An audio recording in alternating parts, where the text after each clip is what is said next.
You ask Tiger to solve. This deals with linear equations with one unknown. The final result is x equals 36 over 5. Let's solve it step by step. Simplify the expression.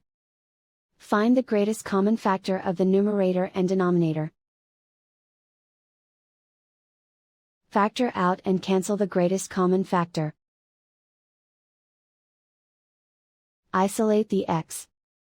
Multiply both sides by 12. Group like terms. Multiply the coefficients. Simplify the fraction. Multiply the fractions. Simplify the arithmetic.